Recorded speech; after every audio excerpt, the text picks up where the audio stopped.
Hey everyone, welcome back to another video. Today I'm going to show you exactly how to average £20 per hour or even more. So you're not going to want to miss this one. So if you like this content, be sure to give it a like and be sure to subscribe for more videos like this. So I'm going to get straight into it now. So there's many things that you can do to make sure that you earn as much as possible in as little time as possible. And one of the first things that I'm going to say is to pick and choose restaurants. Now, I know obviously Deliveroo app is going to give you all of the restaurants that are participating in Deliveroo in that area. However, you don't have to accept every single restaurant, and you don't actually get penalised if you reject orders. You can literally pick and choose whichever restaurants you like. Now, there's some restaurants that you're going to walk in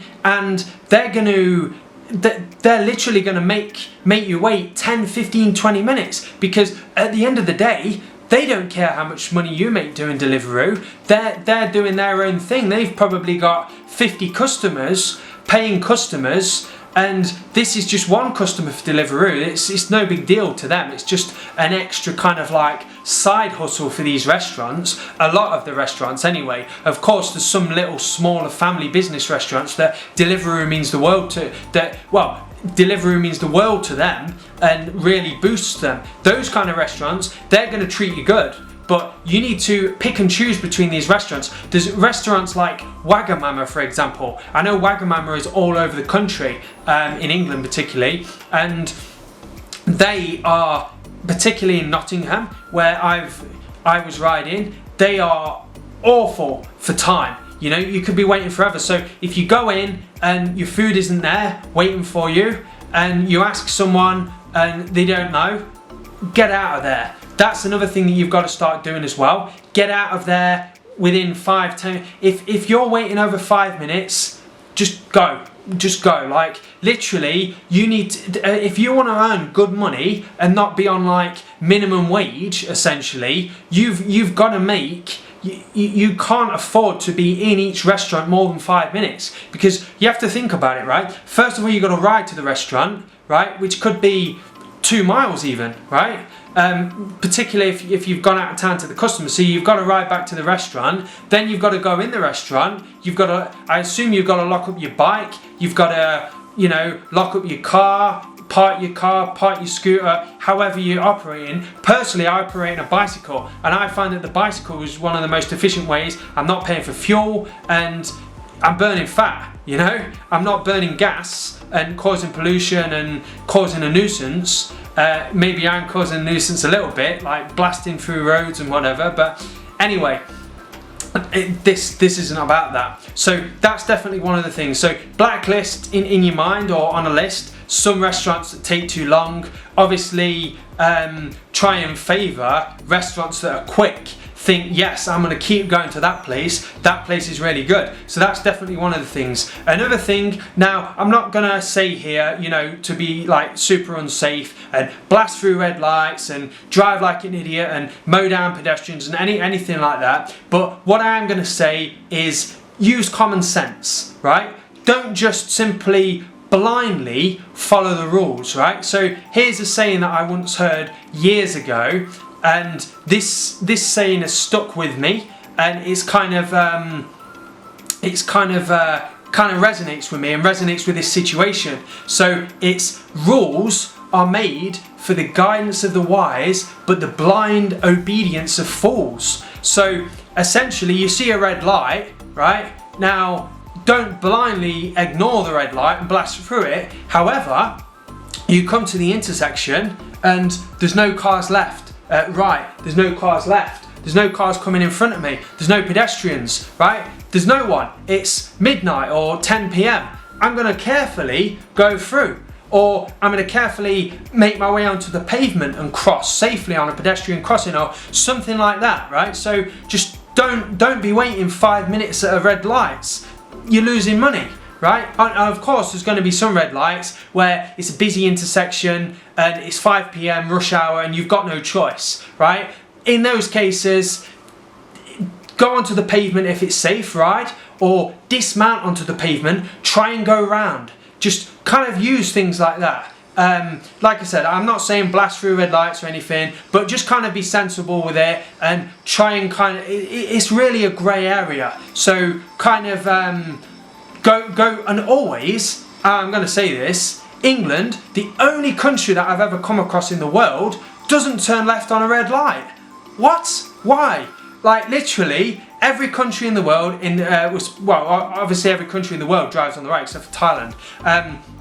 But maybe Australia. So essentially, you want to be turning left on a red light. I'm not just saying pull out and go straight left, but if there's no cars coming or there's no cars in your lane coming, ease out. Because what's the point in waiting? Left on a red light. It should have been like the law years ago. So turn left on a red light. That's pretty much no problem. Pedestrian crossings. If somebody presses the button and then walks across 5 minutes ago and then it's suddenly a red light and there's no one at it, don't fucking wait around like an idiot, right? Just carefully go through it. Make sure there's no pedestrians. I'm not saying blast through and mow some old lady down, but I'm just saying ease up to the pedestrian lights at kind of a cruising speed. No pedestrians left and right, no pedestrians in front of me, no pedestrians behind me. I'm gonna go across carefully, right? So this is another thing as well. Essentially kind of like bending the rules just to kind of suit your needs for this period. So then also another thing that I'm going to say as well is Deliveroo pays you per distance, not per time it's going to get you. So if you know a particular route, maybe 2 miles, and let's say it's south heading downhill or on a flat, that's going to be quicker than, let's say for example in Nottingham, for example, anything north is uphill. We're talking some mega hills which really, unless you're on an e-bike and you can just blast up, they're really going to slow you down. So if you're on a scooter, this isn't a problem for you, right? Unless you're really worried about conserving fuel or whatever, or in a car. But if you're on a bicycle, not an e-bike, maybe even if you're on an e-bike, you're worried about conserving battery because the batteries don't last that long. So if you're given the choice between 2k uphill or 2k on a flat or 2k downhill, always, yeah, it's kind of obvious, but this is something that you need to learn. So you need to learn kind of different roads and stuff. So if you know for a fact that heading north in your area is going to be uphill, seriously consider rejecting these orders, because especially if the money's not that good, because I find that the money isn't that consistent. Sometimes it's really high and then sometimes you have a similar distance but it's quite low. So it always makes me think, I don't understand how exactly it works.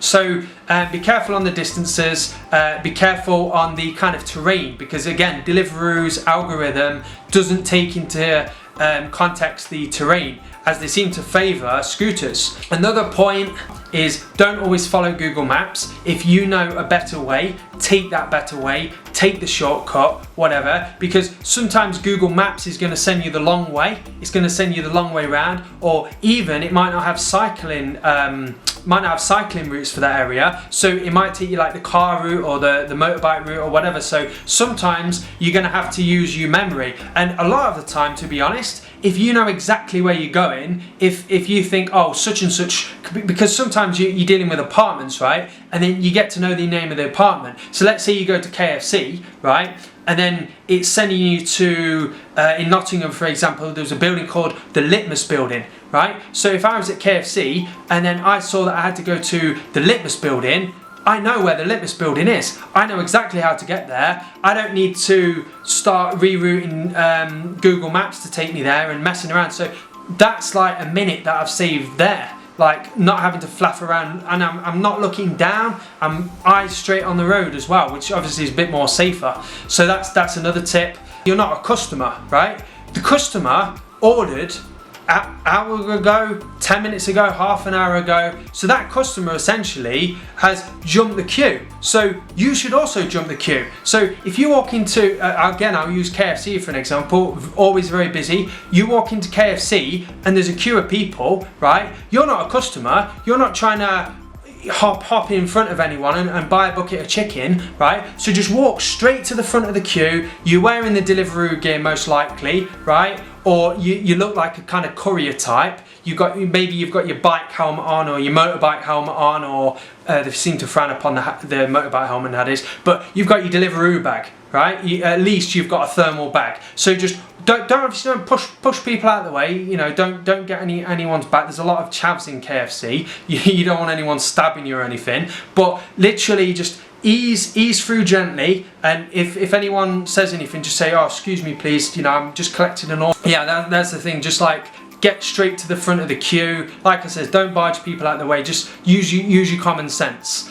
Don't be taking breaks during orders. So essentially, every time you get to a restaurant, chances are you are going to be waiting a few minutes as well. So if you got your sandwiches, you've got your drink, you know, you need to pop to Tesco across the road, do it whilst you're waiting for an order. Don't, in the middle of an order, right, stop, get your sandwiches out, sit on a wall, right? If you've not got an order, yeah, that's fine, you know, eat sandwiches, pop to Greg's, whatever. But if you're in the middle of an order, I'm not saying like do it in zone 5, get a sweat up and, you know, really like burn yourself out, but essentially you want to think of each bit as like a bit of a sprint. Like if you're just like cruising back to the center to pick up a job after a job, but you don't know, if you're just cruising back to the center after a job and you don't have a job, then yeah, just cruise. However, if you're coming back to a job, race back to the job. Like I said before, be safe and whatever, but kind of treat each job to job as a bit of a sprint, and then take your little break, treat it like intervals. Take your break on when you pick up from the restaurant. So when you pick up from the restaurant, sit down for a few minutes. Obviously, if they haven't got the order, wait, play with your phone, eat your sandwich, drink your drink, whatever. That's something I'm going to say. Another tip, and this is kind of common sense, but I'm sure this gets forgotten about. Carb up well, right?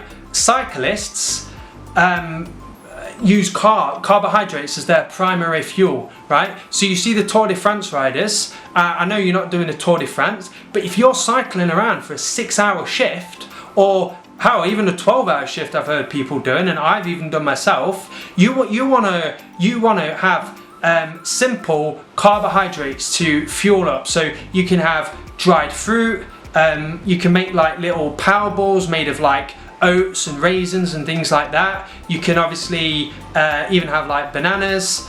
You can have cooked potatoes with you. Simply just dried fruit, although it might hurt your teeth, especially if you're not brushing your teeth in between. Obviously you can have sandwiches and stuff, you know, jam sandwiches, things like that.